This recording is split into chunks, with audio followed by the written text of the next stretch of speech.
اور اسی سورہ حجرات ہی کی اسی آیت کی تفسیر میں تفسیر مزری میں یہ نقل کیا انہوں نے کہ کسی صاحب نے قربانی پہلے کر لی عید کے نماز سے پہلے، اور جب آپ نماز پڑھا کے نکلے تو دیکھا کہ کچھ لوگوں نے قربانی پہلے کر لی ہے، تو آپ نے ارشاد فرمایا کہ یہ تمہارے گھر والوں کے لیے کھانے کا گوشت تو ہو سکتا ہے، اس کو تم کھاؤ، مگر قربانی تم دوبارہ تمہیں کرنی پڑے گی۔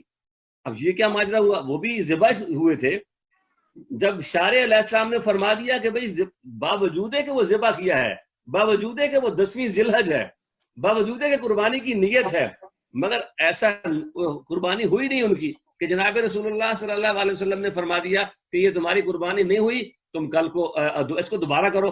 اور ایک میں حضرت کی توجہ چاہوں گا کہ کسی صاحب نے ہم سے سوال کیا کہ یہ جو جمعے کا خطبہ ہوتا ہے، ہم ہر ہفتے آتے ہیں تو امام پہلے جماعت کراتے، مگر سال کے بعد جب تم اسی مسجد میں آتے ہیں تو پہلے نماز پڑھاتے ہو تم اور بعد میں خطبہ دیتے ہو۔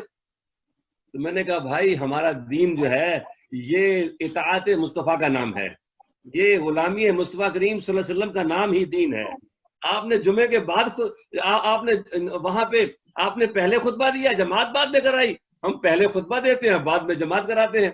عید میں آپ نے پہلے جماعت کرائی بعد میں خطبہ دیا ہم، اور ویسے بھی اس میں حکمت دیکھیے حضرت صاحب کہ اگر قربانی ہم نے پہلے کرنی ہوتی، سنت یوں ہوتی کہ پہلے قربانی کرو اور بعد میں پھر تم نماز پڑھو، تو سارا ٹائم تو تھا وہ اس کو جانور کو پکڑنے میں، کھینچنے میں، لانے میں، ذبح کرنے میں، کھال اتارنے میں، گوشت بنانے میں، تقسیم کرنے میں لگ جاتا، تو نماز کی اہمیت کہاں جاتی؟ تو آپ کی ہر سنت میں حکمت ہے۔ تو آپ نے پہلے نماز پڑھائی، پھر خطبہ دیا، اور خطبے میں قربانی کے مسائل سمجھائے۔ جب لوگوں نے اللہ کو یاد کر لیا، نماز پڑھ لی، پھر خطبے میں اس قربانی کے مسائل و فضائل سن لیے، اب وہ ان کے لیے وقت تھا کہ اب وہ قربانی کریں، قربانی کر دی۔ تو یہاں پہ جیسے آپ نے کہا یہاں کی نوجوان نسل کے لیے بہت سارے ہمارے لوگ پاکستان میں بھیج دیتے ہیں پیسے اور کہتے ہیں وہاں پہ قربانی کر دیجیے، بھی اچھی بات ہے، ٹھیک ہے، وہاں پہ غریب لوگ مسکین لوگ موجود ہیں، گوشت تقسیم ہو جاتا ہے، لیکن یہاں بھی اس سنت کو جاری رہنا چاہیے۔ ہمیں اگر آپ تو کووڈ-19 کی وجہ سے سلیٹر ہاؤس بند ہیں، اس طرح نہیں ہے، وگرنہ ہمیں اپنے بچوں کو ساتھ لے کے جہاں جانا چاہیے اور اپنے سامنے ذبح کرنا چاہیے۔ جیسے علامہ صاحب نے فرمایا کہ جناب رسول اللہ صلی اللہ علیہ وسلم نے 100 اونٹ قربان کیے تھے، ان میں سے 63 اونٹ آپ نے اپنے ہاتھ سے فرمائے تھے، اور باقی کو حضرت مولا علی کرم اللہ وجہ کو فرمایا تھا کہ تم قربانی کرو۔ اور جناب حضرت علی کرم اللہ وجہ کریم جو ہیں وہ ہر سال دو قربانیاں کرتے تھے۔ لوگوں نے پوچھا کہ یہ دو قربانیاں کیوں ہیں؟ یہ دو قربانیاں فرمایا کہ مجھے میرے خلیل نے، میرے حبیب صلی اللہ علیہ وسلم نے مجھے یہ حکم دیا ہے، وصیت کی ہے، تو میں اس وجہ سے ایک اپنی طرف سے کرتا ہوں اور ایک میں ان کی طرف سے کرتا ہوں۔ تو گویا یہ ہمیں اس کو، یہ جو فلسفہ ہے اس کو مسرت کرنا چاہیے، جو یہ نئی دانش اور نئے مسائل لے کے آ رہے ہیں کہ یہ بھائی تمہیں کس نے منع کیا ہے؟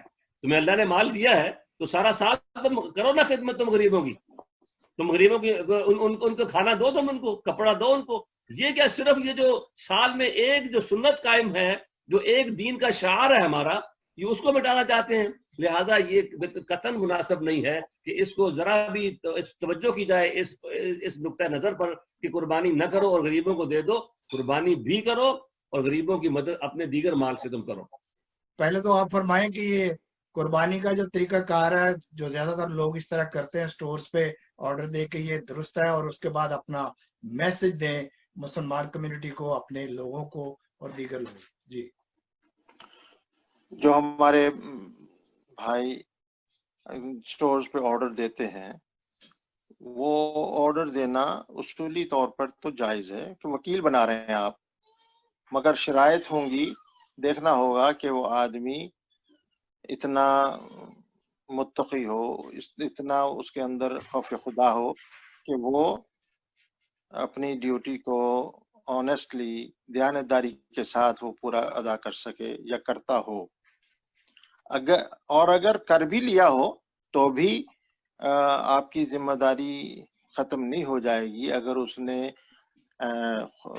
یعنی آنیسٹلی اپنا کام نہیں کیا، تو بھی یہ ذمہ داری تو بہرحال رہے گی۔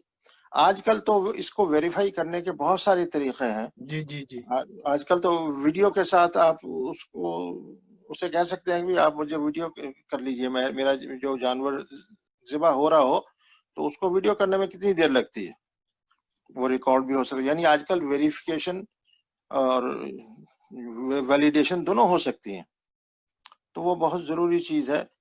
ہاں البتہ افضل تو یہی ہے کہ خود جائے، کسی فارم پہ جائے، اپنے بچوں کو، عزیزوں کو لے جائے، دوستوں کو لے جائے، خود اپنے ہاتھ سے ذبح کرے. جیسے رسول اللہ صلی اللہ علیہ وسلم چاہتے تو آپ کے خدام، آپ پر جانیں قربان کرنے والے وہ کم نہیں تھے، کر سکتے تھے، لیکن حضور اقدس صلی اللہ علیہ وسلم نے بنفس نفیس اپنے دستے مبارک سے 63 اونٹ ذبح کیے. یہ کوئی ٹھنڈا کھیل نہیں ہے.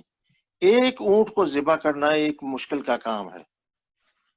بہرحال آپ صلی اللہ علیہ وسلم نے یہ کیے، اور بقیہ کو حضرت علی رضی اللہ تعالی عنہ نے کیا 100 اونٹ. پھر آپ نے یہ حکم دیا کہ ان میں سے ایک ایک بوٹی لے لو اور سب کو ایک برتن میں ڈال کے ان کو پکاؤ اور اس کے گوشت کو تناول کیا. اللہ تعالیٰ کی مہمانی کی قدردانی بھی کی.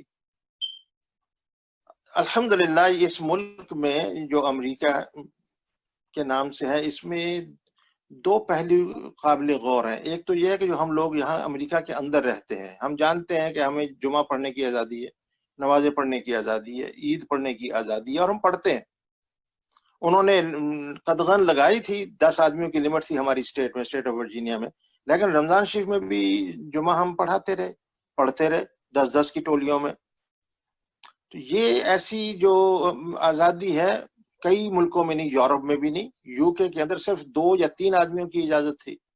آرڈر دے کے بھی ہم اپنی یہ ذمہ داری پوری کر سکتے ہیں، اور خود جا کے بھی فارم ایسے ہیں. ہمارے بہت سارے دوست آلریڈی جا چکے ہیں کئی فارموں پر، میرے نالج میں بھی ہیں، تو وہ انشاءاللہ قربانیاں کریں گے. مگر یہ ہے کہ جو بھی کام کیا جائے، جمعے کے لیے جائیں، قربانی کے لیے جائیں، وہ ان سب کے لیے یہ ضروری ہے کہ وہ احتیاطی تدابیر اپنی کریں.